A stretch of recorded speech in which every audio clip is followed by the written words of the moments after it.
Kidlat News Updates. Mga balita ngayon, request na interim release ni FPRRD pinababasura ng ICC prosecutors. 7.1 million pesos na halaga ng droga kumpiskado sa NAIA, Koreanong suspect arestado. Libreng sakay sa LRT2 at MRT3 handog sa araw ng Filipino seafarer ngayong araw, June 25. Ako po si Cesar Soriano para ihatid ang mga nangungunang balita sa buong kapuluan. Ngayon, hinimok ng Office of the Prosecutor ang International Criminal Court o ICC na tanggihan ng request na interim release o pansamantalang paglaya ni dating Pangulong Rodrigo Duterte.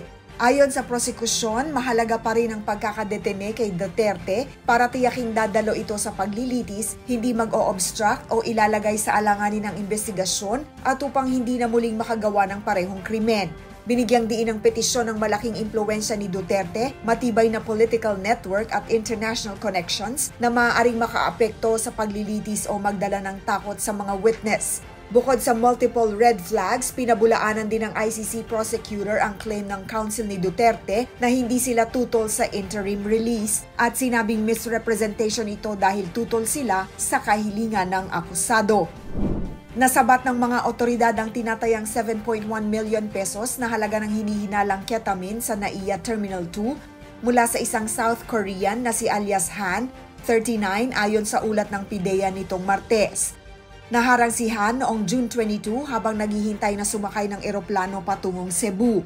Sa kanyang backpack, natuklasan ang 1,430 grams ng ketamine na nakabalot sa foil at itinago sa loob ng toiletries, banana chips at dried mangoes.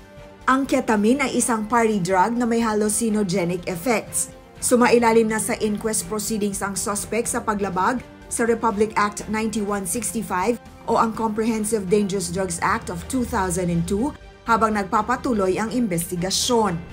Bilang pagkilala sa kontribusyon ng mga marino, nagbigay ng libreng sakayang LRT Line 2 at MRT Line 3 ngayong June 25 para sa Day of the Filipino Seafarer.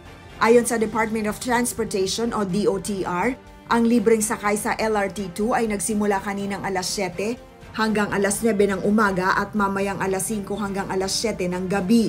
Habang sa MRT3 ay nagsimula ito nang mula sa unang biyahe ng tren sa North Avenue Station na 4:30 a.m. hanggang mamayang 10:30 p.m.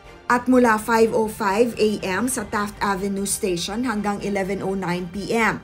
Upang makakuha ng libreng sakay, kailangan magpakita ang mga marino ng alinman sa mga sumusunod: Seafarer's Record Book, Seafarer's Identity Document, o Seafarer's Identification Booklet. Ang inisyatibong ito ay bahagi ng patuloy na suporta ng pamahalaan sa Filipino seafarers kasabay ng pagpapatupad ng bagong batas na naglilinaw sa kanilang karapatan at tungkulin ng mga employer. Para sa Kidlat News Channel, ako si Rosalyn Sinchonco, nag-uulat. ako po si Cesar Soriano, kasama nyo sa bawat pagbuto ng balita.